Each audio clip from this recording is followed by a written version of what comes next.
দেখছেন, দেখতে পাচ্ছেন আপনারা, এটা এই পরিমাণ ডিম পারতেছে আপনি বিশ্বাসই করতে পারবেন না যে কি পরিমাণ ডিম পারে। দেখেন, একটু একটু কাছে নিয়ে আসো, দেখাও। এই পাশ থেকে এভাবে দেখাও, হ্যাঁ ক্লিয়ার জানি দেখা যায়।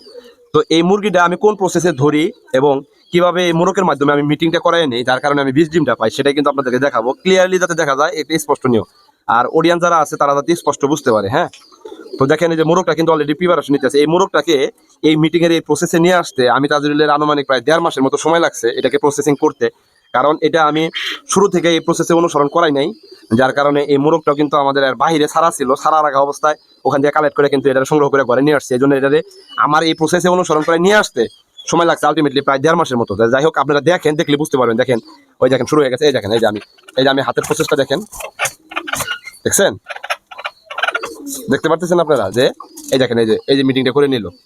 তো এই প্রসেস অনুসরণ করে আপনারা মুরগি পালন করছেন কিনা আমার কাছে জানা নাই। তো বেসিক্যালি এটা কিন্তু আমার টেকনিক্যালি দিক থেকে আমি রিসার্চ করে বের করে দেন হচ্ছে হলো এই মুরগিগুলা থেকে বীজ ডিমটা কালেকশন করতেছি এই প্রসেস অনুসরণ করে। তো এই প্রসেসটা আপনাদের কাছে কেমন লাগছে অবশ্যই কমেন্ট করে জানাবেন, যাতে করে আমি আরও যাতে নতুন নতুন টেকনিক্যালি ব্র্যান্ড বা টেকনিক্যালি এটা সম্পর্কে রিসার্চ করে আপনাদেরকে ভালো কিছু উপহার হিসেবে নিয়ে আসতে পারি। তো এই দোয়া প্রত্যাশা বা এই আশা প্রত্যাশা রেখে আপনাদের সবার সুস্বাস্থ্য কামনা করে আজকের মতো বিদায় নিতেছি। তাজিরুল ইসলাম, দেখা হবে নতুন ভিডিওতে। ভালো থাকবেন সবাই, আসসালামু আলাইকুম।